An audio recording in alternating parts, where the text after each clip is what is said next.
pidu leiges vees. Lösütame pooltühjas klaasis. Kuulame võrdlemisi kuulatavat muusikat.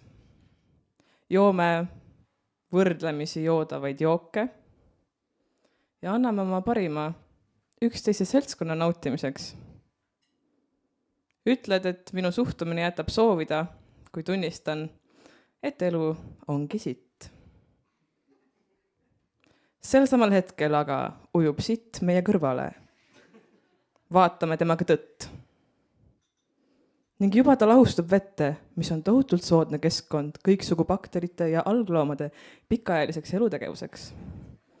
Küllap on neid eluvorme veel, kellele sobib see pool klaasi jahtunud sülge, millest saab võrdlemisi järjekindlalt eritada ila ja ilu ja armastada, keda juhtub ja panna räigelt tiipi, kui küsitakse lihtsaid küsimusi.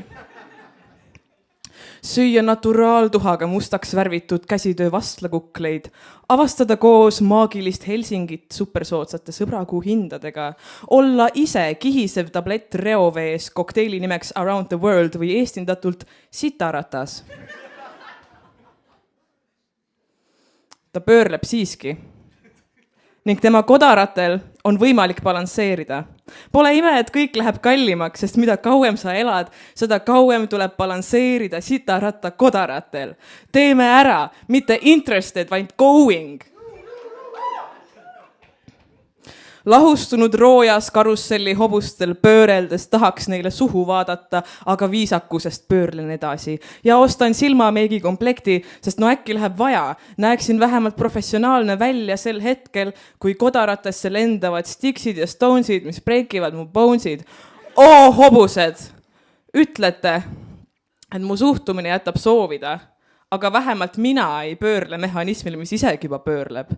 Nagu topelteitus mainekas väljaandes või Eesti Laulu teises poolfinaalis. Tartu Ülikooli spordihoone leige vee kaldal, aegumatult rõvedas pooltühjas klaasis. Silmviburlane lööb lustakalt sabaga lupsu. Tema ei pane räigelt tiipi, ta on ainurakne. Inimene on nagu võisai 2002. aastal. Aegumatult rõve ja ebatervislik, aga parema puudumisel ajab asja ära.